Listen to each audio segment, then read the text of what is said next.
Beam is such a unique event. Undescribable. Oh, there's no better feeling than nailing a beam routine. We are on to the third rotation of this all-around series, the treacherous balance beam, an apparatus that is 4 feet high, 16.5 feet long, and only 4 inches wide, an event that is mentally unlike any other. Let's take a look. So on bars, we always huddle after the last routine and we always say, okay, take a breath. We're going to beam. This is when we need to, calm down. Floor, you can just let it all loose and just go.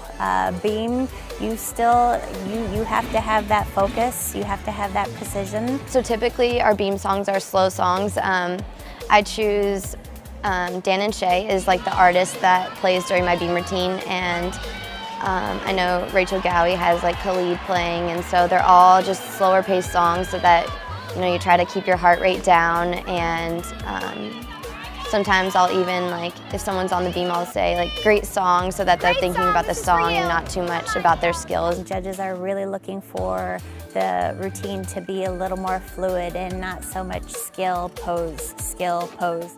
But it's definitely a challenge because, when you go for a hard skill, you want to sit there and think about what you need to do, and you don't get that opportunity. If you do stand for more than 2 seconds, they start taking deductions. 1/4 of a tenth goes a long way in our sport.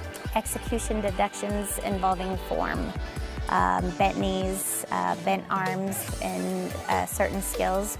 Really amplitude is a big thing. Split position, not just split, but maybe a little bit over split. Every beam routine you need a series. You're gonna have to have at least one skill where your hands won't touch the beam and you do a flip, so that is very important.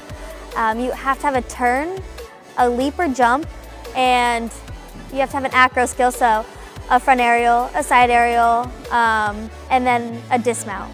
Something that we've been talking a lot about this season and that I like to remind them before we fist bump is to use big words. That's fabulous, that's wonderful, that's spectacular, great job, and to praise yourself a little bit, to calm them down and really enjoy what they're doing.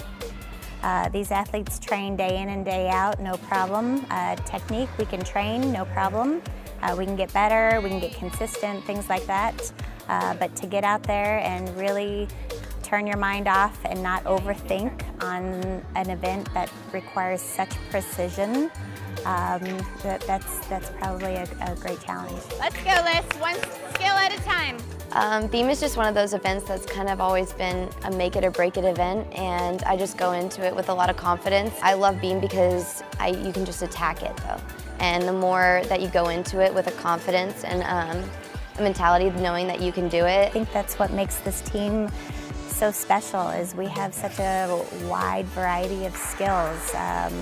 From something as simple as a back handspring layout, to something that looks so simple as a double wolf turn like Megan Skaggs does. Right now, my favorite skill is probably my series, which is a back handspring, layout, step out, layout, step out. The first skill is a back handspring, and so you're just kind of doing like a back walkover. You're putting your hands on the beam, and then the next 2 skills that follow are the same skills that are repeated twice. And you don't put your hands on the beam, but it's a back layout, and then you do the same thing again. Probably my Anodi is a back handspring with a half twist. So you go into it like you're going for a back handspring, and then you jump and make a half turn in the air, and then you land on your hands and do a front walkover out of it.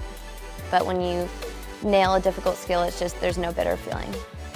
It's a sport that I love so much and really love spreading that joy to anybody and everybody, and to see their faces light up after a great performance like that just really makes it all worth it.